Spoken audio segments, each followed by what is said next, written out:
আসসালামু আলাইকুম বন্ধুরা, আশা করি সবাই সুস্থ আছেন। বন্ধুরা, সারাদিন কাজ শেষে যখন একজন মানুষ তার বাড়িতে ফেরে, তার নিজের ঘরে ফেরে, এর থেকে শান্তিপূর্ণ জিনিস আর কিছু কিন্তু হতে পারে না।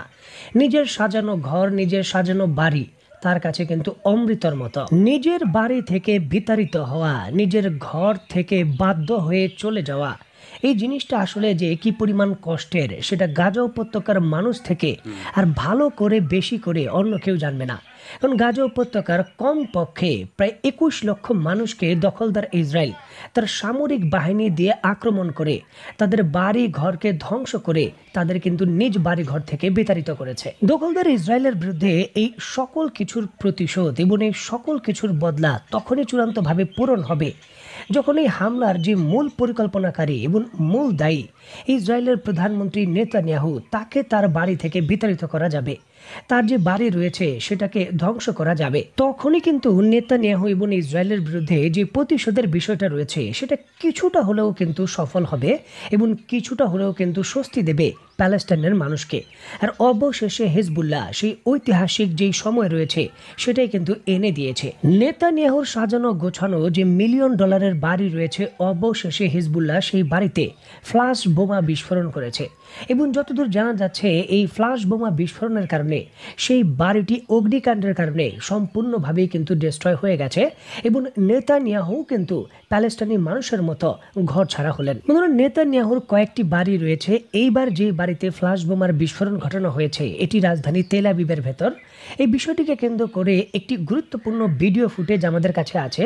চলুন আমরা নেতানিয়াহুর বাড়িতে যে ফ্লাশ বোমা বিস্ফোরণ হচ্ছে তার ভিডিও ফুটেজটি আমরা দেখে আসি। স্ক্রিনে বর্তমানে আপনারা নিশ্চয়ই দেখতে পাচ্ছেন নেতানিয়াহুর যে সিসি ক্যামেরা রয়েছে তার মাধ্যমে কিন্তু তার বাড়ির ভেতর যে ফ্লাশ বোমা বিস্ফোরণ হয়ে সেই বাড়িটি আগুন ধরে যাচ্ছে তার ছবি দেখছেন। এই যে রাস্তা দেখছেন তেল আবিবের ভেতর নেতানিয়াহুর বাড়িতে প্রবেশের যে মেন গেট রয়েছে সেটার ছবি। এই জায়গায় কিন্তু নেতানিয়াহুর বাড়ির ভেতর ফ্লাশ বোমা হঠাৎ করেই আঘাত আনে এবং এইভাবে অগ্নিকাণ্ডের ঘটনা ঘটে। এবং দেখুন, যে কোনো মুহূর্তে হিজবুল্লাহ আক্রমণ করতে পারে এবং সেই হামলায় ইসরায়েলের প্রধানমন্ত্রী নেতানিয়াহু নিহত হতে পারেন। এই ভয়ে নেতানিয়াহু গত প্রায় 20 দিনের কাছাকাছি ধরে মাটির উপরে যে খোলা আকাশ রয়েছে সেটা কিন্তু দেখেন না। তিনি বাংকারের ভেতর তার পরিবারের সদস্যদের নিয়ে লুকিয়ে রয়েছেন এবং সেখান থেকেই কিন্তু কার্যক্রম করছেন। সুতরাং নিশ্চিতভাবে নেতানিয়াহুর এই বাড়িতে এই যে ফ্লাশ বোমা নিক্ষেপ করেছে হিজবুল্লাহ, এখানে নেতানিয়াহু এবং তার পরিবারের কেউই উপস্থিত ছিলেন না। বহু আগেই কিন্তু হিজবুল্লাহ সফলভাবে নেতানিয়াহুকে তার সুন্দর বিলাসবহুল এই বাড়ি থেকে বিতাড়িত করতে সক্ষম হয়েছে আর বর্তমানে ফ্লাশ বোমার মাধ্যমে সেই বাড়িটিকে ধ্বংস করতেও সক্ষম হলো। অত্যন্ত গুরুত্বপূর্ণ এই আপডেট সম্পর্কে গত রোববার একটি বিবৃতিতে ইসরায়েলের প্রতিরক্ষা মন্ত্রী ইসরায়েল কাটেজ তার বক্তব্যে বলেছেন যে এই ঘটনার মাধ্যমে সব রেড লাইন অতিক্রম করা হয়েছে। তিনি বলেন, ইরান এবং তার মিত্রদের দ্বারা ক্রমাগত হুমকির শিকার হচ্ছেন নেতানিয়াহু। তারা তাকে হত্যার চেষ্টা করছে, কিন্তু প্রধানমন্ত্রীর বাড়ি থেকে একই ধরনের হুমকির সম্মুখীন হতে হবে এটা সম্ভব নয়। যাই হোক, একদিকে যখন নেতানিয়াহুর বাড়িতে ফ্লাশ বোমার হামলা করা হয়েছে, ঠিক অপর দিকে গত 24 ঘন্টায় ইসরায়েলের বিভিন্ন লক্ষ্যবস্তু স্থির করে হিজবুল্লাহ প্রায় 135টি ক্ষেপণাস্ত্র এবং ড্রোন হামলা চালিয়েছে এবং ইসরায়েলের গুরুত্বপূর্ণ যে সকল অবকাঠামো রয়েছে তার ব্যাপক ক্ষয়ক্ষতি করতে তারা সক্ষম হয়েছেন।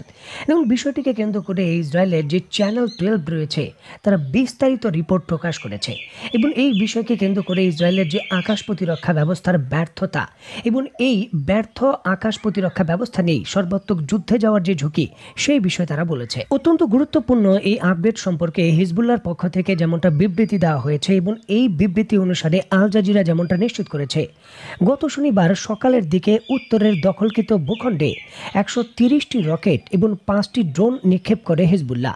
ইসরায়েলের মিডিয়া জানিয়েছে যে লেবানন থেকে দখলকৃত ইসরায়েলের ভূখণ্ডে রকেট হামলার পর হাইফা এবং আকরা নামক ইসরায়েলের যে শহর রয়েছে সেই সকল জায়গার ভেতর ব্যাপক বিস্ফোরণের খবর পাওয়া গেছে এবং এই ঘটনায় 6 জন আহত এবং ইসরায়েলের ওই অঞ্চলে যে সকল বিদ্যুৎ কেন্দ্র রয়েছে এবং যে সকল পাওয়ার স্টেশন রয়েছে সেগুলো কিন্তু ক্ষতিগ্রস্ত হয়েছে যার জন্য সেই সকল এলাকায় এখন বিদ্যুৎ নেই, প্রচণ্ডভাবে বিদ্যুৎ বিভ্রাটের সৃষ্টি হয়েছে। এবং একদিকে যখন ইসরায়েলের যে সকল সিভিলিয়ান এরিয়া রয়েছে সেখানে শক্তিশালী আক্রমণের খবর পাওয়া যাচ্ছে, ঠিক অপরদিকে ইসরায়েলের যে সকল সামরিক স্থাপনা রয়েছে সেগুলো কিন্তু কোনো ধরনের ছাড় দেয়নি হিজবুল্লাহ। অত্যন্ত গুরুত্বপূর্ণ এই বিষয়টিকে কেন্দ্র করে স্ক্রিনে নিশ্চয়ই আপনারা দেখতে পাচ্ছেন ইসরায়েলের বিখ্যাত সংবাদ মাধ্যম দ্য টাইমস অফ ইসরায়েলের উদ্ধৃতি দিয়ে এই জায়গায় বাংলাদেশি সংবাদ মাধ্যমও নিশ্চিত করছে যে ইসরায়েলের অতি গুরুত্বপূর্ণ অন্তত 5টি সামরিক ঘাঁটিতে গতকালকে একসঙ্গে হিজবুল্লাহ শক্তিশালী আক্রমণ করেছে এবং এই ঘটনায় তারা সফলতাও পেয়েছে। অত্যন্ত গুরুত্বপূর্ণ এই বিষয়টিকে কেন্দ্র করে হিজবুল্লাহর পক্ষ থেকে বিবৃতি দিয়ে নিশ্চিত করা হয়েছে ইসরায়েলের আইডিএফ এর যে প্রযুক্তিগত ঘাঁটি রয়েছে, হাইফার নৌঘাঁটি, টেসলা মেরিসেস নৌঘাঁটি, হাইফার নিকটবর্তী 2টি যে সামরিক ঘাঁটি রয়েছে আলাদা, সেগুলোতে হামলা চালিয়েছে তারা। এছাড়াও ইসরায়েলি বাহিনীর একটি যে গ্যাস স্টেশন রয়েছে এবং ক্ষেপণাস্ত্রের গুদাম যার মাধ্যমে লেবাননে আক্রমণ করছে তারা, সেই 2টি অত্যন্ত গুরুত্বপূর্ণ স্থাপনাকে লক্ষ্য করেও ব্যালিস্টিক মিসাইলের আক্রমণ চালিয়েছে হিজবুল্লাহ। এখানে বলে রাখা ভালো যে এর পূর্বে লেবানন থেকে ইসরায়েলের উত্তরাঞ্চলীয় যে গ্যালিলি নামক এলাকা রয়েছে, যেটা একসময় প্যালেস্টাইনের এলাকা ছিল, যেটা বর্তমানে দখল করে রেখেছে ইসরায়েল, সেখানেও কিন্তু অন্তত 20টির মতো রকেট ছুড়েছে হিজবুল্লাহ। এই তথ্য নিশ্চিত করেছে ইসরায়েলের সামরিক বাহিনী। এবং বিষয়টা হলো যে হিজবুল্লাহর বহরে যে সকল মাল্টিপল রকেট লঞ্চার সিস্টেম রয়েছে এবং যেই ধরনের ব্যালিস্টিক মিসাইল ফায়ারের ফ্যাসিলিটি রয়েছে, সকলগুলোই মোটামুটি ইসরায়েলের বিরুদ্ধে তারা শক্তিশালীভাবে ব্যবহার করছে এবং এই খবরও কিন্তু তারা প্রকাশ করছে। তবে ইসরায়েলের পক্ষ থেকে ক্ষয়ক্ষতির বিষয়ে কোনো তথ্য দেওয়া হচ্ছে না। এখানে আপনাদের সুবিধার্থে বলে রাখা ভালো, ইসরায়েলি প্রশাসন নতুন একটা আইন করেছে, যে আইনের অধীনে হিজবুল্লাহ বলেন, হুতি বলেন বা ইরাকের মিলিশারা যতই হামলা করুক ইসরায়েলের ভেতর এবং এই বিষয়কে কেন্দ্র করে যত ক্ষয়ক্ষতি হোক, ইসরায়েলের কোনো মিডিয়া এই বিষয়ে তারা পূর্ণাঙ্গ নিরপেক্ষভাবে কোনো তথ্য প্রকাশ করতে পারবে না। এই বিষয়ে কিন্তু আইন করা হয়েছে। ইসরায়েলি সরকারের পক্ষ থেকে যেমনটা বলা হবে যে এতটুকু প্রকাশ করো এবং এইভাবে বিবৃতি দাও, সেভাবেই কিন্তু বিবৃতি দিতে হবে, সেটা নিশ্চিত করেছে ইসরায়েলের প্রশাসন। বিষয়টিকে কেন্দ্র করে যুক্তরাষ্ট্রের যে বিখ্যাত সংবাদ মাধ্যম রয়েছে CNN কঠোরভাবে কিন্তু এই বিষয়ে সমালোচনা করেছে যে ইসরায়েলের বর্তমান অভ্যন্তরীণ পরিস্থিতি কি এবং যুদ্ধক্ষেত্রে আসলে তারা কতটুকু কোণঠাসা হয়ে গেছে এবং তাদের নাগরিকদের আসলে কত ক্ষয়ক্ষতি হচ্ছে, সেই তথ্য প্রবাহ এবং সেটা সঠিকভাবে জানার অধিকার ইসরায়েলের নাগরিকদের আছে এবং ইসরায়েলের মিত্রেরও কিন্তু আছে। সুতরাং এই আইনটি অবৈধ, ইসরায়েল কোনোভাবেই এই তথ্য প্রবাহ বন্ধ করতে পারে না। CNN কিন্তু এমন মন্তব্য করেছে।